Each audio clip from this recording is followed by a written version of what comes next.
it's been a long time since I did 3 offerings in one night.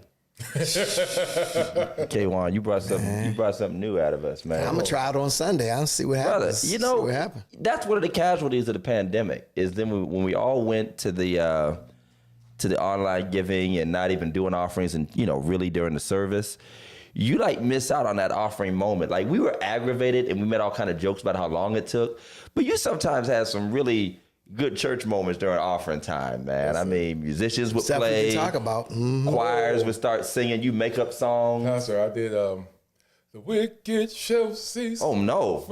I thought the song was a cool song. Okay. I didn't know it was a funeral song. Yeah, bro. That's a "We Going to Heaven." Yeah, put it up to your mouth. Yeah, that's a "We Going to Heaven" song. For some of us. You did it for the offering? Yeah, but everybody started looking at me like I was doing something wrong, so I stopped. Yeah, that's pretty wrong. I would have looked at you. It's only 2 songs you do for the offering. That's "Blessed" and "You Can't Beat God's Gift." Those are 2 songs you don't need to do no more. Them the 2 songs you do. Those are 2 songs. Now you look at musicians and be like, "Hey, play us something." They be like, they just look back at you. Like, this ain't on the track list. We don't have a stem for this. But you did get some good moments, and it was always an adventure, because the number of times when I'd be on my way to church and then I'd have to like fly off to an ATM because I realized I ain't had no money. Oh my goodness. The number of times. Then you have big bills, you try not to give them, you try to make change. Yeah, try to go in and get a pop. Listen, I gotta go get a pop. That's why Cash App is so good now, though. Our church give a $5. It don't feel the same. But I'm saying you ain't got to stop at the bank, though. And and when you were, especially if you're a young minister or you're becoming not so young, I know I had this experience. And then those times when you did give a big amount, man, you couldn't tell me nothing. I'm about to drop 50 tonight. You can't tell me nothing. I'm 23, dropping 50 in this office. That's the after income tax drop. After income tax drops, right. Right. You feel the whole envelope out. Any other time, you just put the money and put your name on it. You want everybody to know. Hey, K-Juan, remember at Progressive when we had that 9-month revival and they used to shout for like an hour? Did he say 9 months? Oh yeah, it never stopped. It was a good what? I mean, honestly, it was a good 3-4 months. Was that with Jimmy, or was that, I can't think of who the preacher was. From Cleveland, Prophet Williams. We was in church comedy. And then Cedric would come late and I would be in the organ.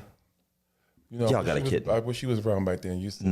I'm straight. I'm straight on 9-month revivals. That's a baby. You can have a baby. It was about 3 months though. The Saints ain't had no more money when he left. It was about 3 months. Filed bankruptcy. You get pregnant at the beginning. They couldn't pay no more bills when he left. You couldn't eat.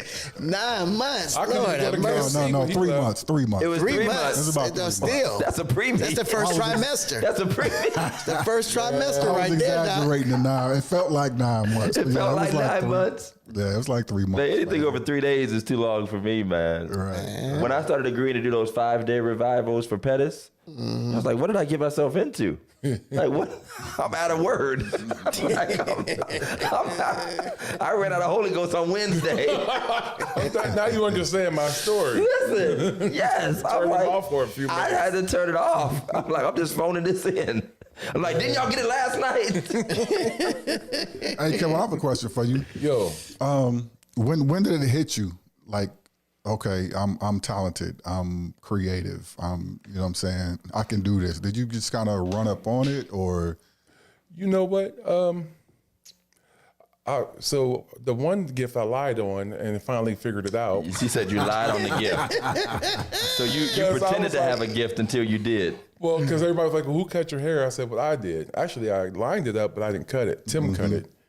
Next thing I know, my boy Mike was sitting in my bathroom trying to get a haircut, and I messed his hair up. Oh, man. But then I said, wait a minute, I can get this. And by the next 2 weeks, I knew how to at least do the ball fade. Wow. And then I was in before barber college, I was at Art Institute. Yeah. Somebody kept, Terry, my roommate, Teller. he kept asking me for a Philly Rest in taper. I'm peace. like, what's a Philly taper? He asked me for 3 months for a Philly taper. Then I finally, when I'm with the barber college, I said, he just wanted a taper? It's just the size of a comb. You just tip it up. That's all it was. Hey.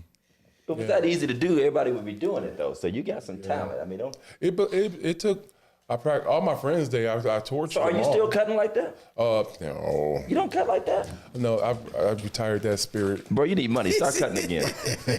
Well, I have white furniture. My boy needs a cut. I got all white furniture. My friends would come over and just flop on it. Oh, okay. Hair was in the kitchen. Hair was everywhere. I said, well, No, you're supposed to go to folks' house and make them sit on the stool in the garage. Right, in the garage. That's what I did for Mark. That's how you do it. For Mark here. That's how you did for Mark? Yeah, and Alfie, all of them. I went to their house. But even with that, you got to take your stuff around. You're itchy. She said you're itchy. You can't go out to eat. You got go lice. home, take a bath. Cat's got lice. Get no lice. How did you first get started with the graphic design stuff? I mean, did you start like with Microsoft Paint or I started off Word? with Word, K1 Company. I wanted to do my own flyer. And I sat down and started just playing around with it. And it got really, really wordy real fast. And so I altered it. Then I saw Crystal at a funeral. I said, hey, can I start doing the programs? She said, well, show me one. And I did, and I was ever since then. You were doing Wow, that's awesome. But I was using the program called No Spell Check. It's one of them cheap programs. And I was misspelling words, doing programs because there was no spell check. There was no alignment. You couldn't get it centered. I forget what it's called, but eventually I went over to all the Adobe stuff. Gotcha. And that helped me quite a bit. How many do you do a week? This week, right now, I'm up to 5 just for this week right now. Last week was 10. The week before that was like 13. So it's like, and Big L, maybe you can answer this. You know, so is Canva some kind of threat to y'all? Like, do people feel like they don't need y'all because they got the Canva stuff and the AI? Like, what is that doing to any business that y'all get? Okay, it's for me. I don't even use Canva. I don't even use it. But That's what I say. Canva is nice, but it's just the people who use Canva who aren't graphic designers and try to compare because you can tell the difference. Oh, first of all, they're all using the same template. Canva is a great program. Right. Yeah. The person who uses Canva can't use Photoshop. I feel it. You know what I mean? The person who uses Photoshop can use Canva very easy. Right. It has a lot of Yeah, it does. Yeah. It has not a lot of nice tools. It's supposed to be user friendly and all. And I mean, it makes it. It's very user friendly. All you're doing is putting stuff. It says put image here. Right. Right. Put image here. Put image. But my thing is, a lot of people with stuff like that, you notice that they just go for the most basic, whatever standard templates that they suggest to them right away, and they don't really get into the creative side of it. And a lot of people's stuff starts to look the same, and you can tell what's they're crazy just plugging and playing. Is when they wanted like a funeral program. Well, I did the picture collage. Well, what size did you do it? Because these sizes are standard. Well, I don't know what the size is. So she did a landscape, and I'm doing portrait. Right. So what You got do to have a do? sideways program. I said, just leave it up to me. And, you know, it's the one girl, luckily, she understood what I meant. I said, go set your parameters, 5.5 by 8.5, and then redo it. Right. I made her redo it. Yeah. Yeah. Nothing wrong with You that. got me over here doing all this work. Now, do you pick them up and put them down? Do you know how to cut a rug in church? Oh, yeah, man. Oh, yeah, I used to shout all the time. You got a shower? You got a good shout. Not right now. I got a good two-step, Yeah, 2 steps. the electric slide. Yeah, Todd got the running man, so. Man, I watch him every Sunday. Man, you got the Irish stepper. What did Tony used to call you? River dance. River dance. Deacon Tony used to call it the Irish river dance. I tried for a long time to dance like the coach. I just never could get it. Sometimes you just got to leave it alone. Yeah, I could never. I get will it. say that one of the worst things I've ever seen and continue to see, and I'm in the Baptist church, is Baptists who try to shout and can't shout. Can't shout. Leave it alone. Have a fit and sit down. You know, just holler for a second, scream, Wait a minute. Your arm should be and sore. sit down. It's all good. You could. I'm just saying, because we come out of it, and you can tell, like, even in our church, very mixed church. You get the half, folk that know church clapping on beat. The other half, they doing that 1 and 3. And I'd be like, CJ, turn the track up. Turn the track up.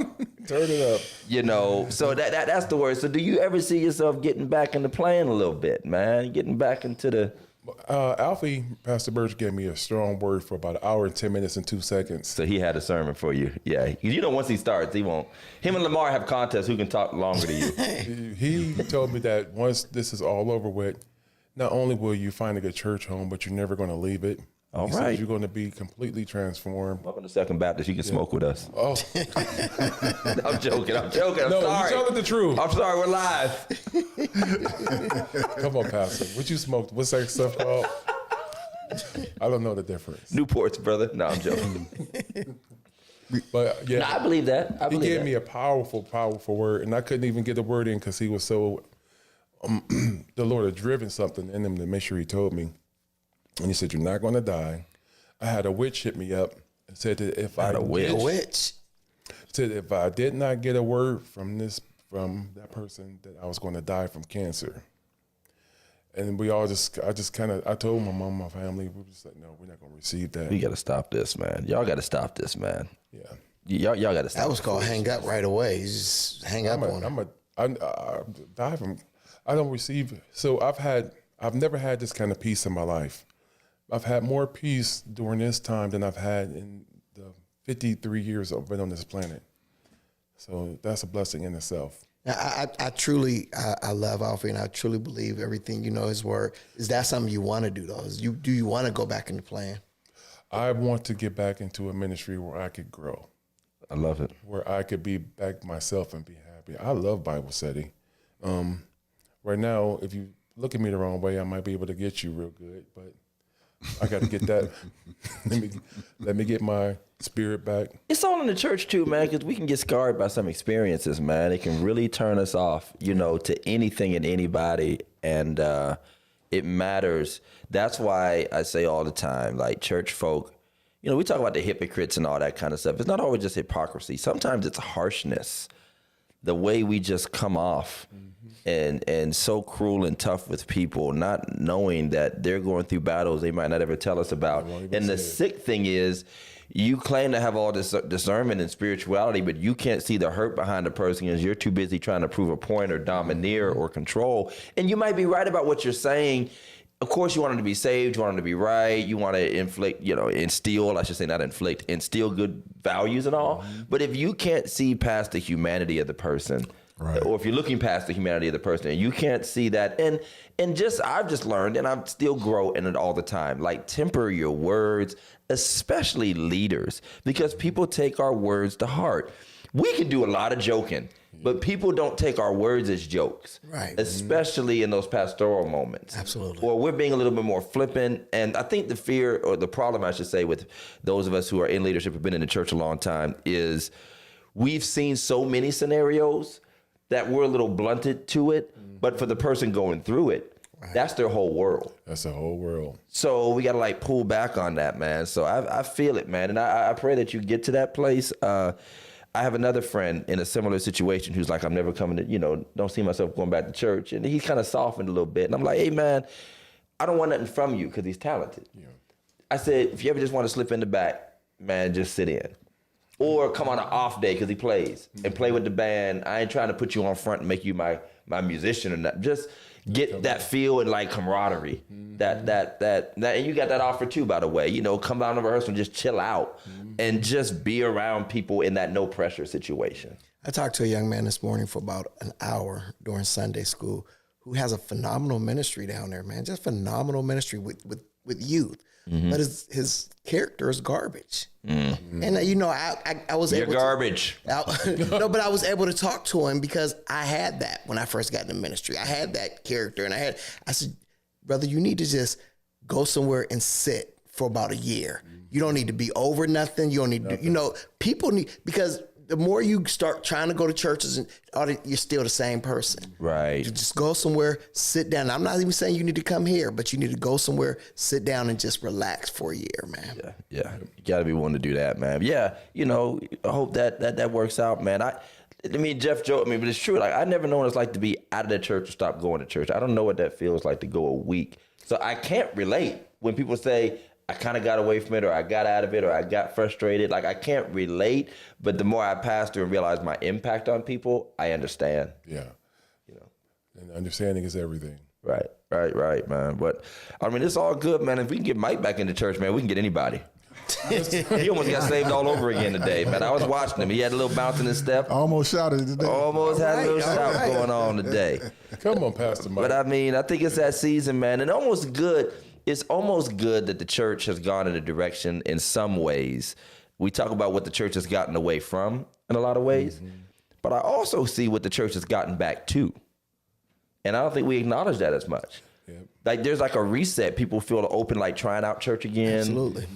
People who are unchurched just feeling a little comfort coming and seeing what God has for them. right. And I just pray that if they get there, whatever house, whatever denomination, I say all the time, you don't make it here, go somewhere. Go get in somebody's church. We're not the only church. Ain't but one, it ain't but one kind of church that can bless you. Nah, your blessing might be down the street. Go where God's got you. Yeah. And I hope that reset helps bless some people's lives. Absolutely. I'm definitely seeing the crowds, the attendance, the highs. So it's good. I think church is good right now. So I'm hoping that's everybody's testimony. Well, my anniversary better be hopping. That's all I know. No, I'm joking. It's September. I'm just talking. Now, Mine is in May. So Listen, what I've been noticing that there's a lot of non-church big time. youth starting to come in and check it out, and they're curious and seeing what's going on. So that's very encouraging. I've learned to preach beyond the front pew. It's like, of course, the word is for everybody, but you cannot hone everything you got to say in on the saints. absolutely. You got to speak to a different crowd that needs to hear what, first of all, the love of God, but then the way to live for God that they may have never heard before. There's a way to live for him, but it's just the way you present it, And we should learn from what we've experienced, like what not to say. Absolutely. And I think that comes They'll from cut not you only out. honing in on the pew, but listening to the pew preach back to you. Right. I think that's something Let them know, I've learned. They let you know when you're helping them along. And I hear people, and it sounds crazy to us because we've been so sanctified, but when somebody says, man, I was at work and I was about to cuss somebody out, and I kind of stopped myself because I was in, the more I come to church, the more I'm trying to stop. Like, you got to honor that. Absolutely. It is not all about you got all sanctified at the altar and start acting just like us. And now you're wearing long dresses. It's like, nah, these people have been out.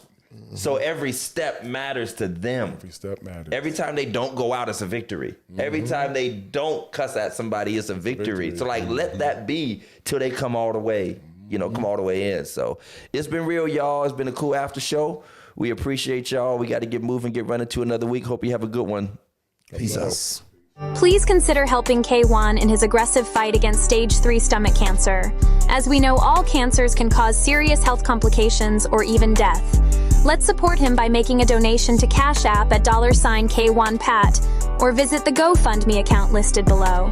Any amount will be a blessing, as he has been a blessing to you, your church, or your business over the years.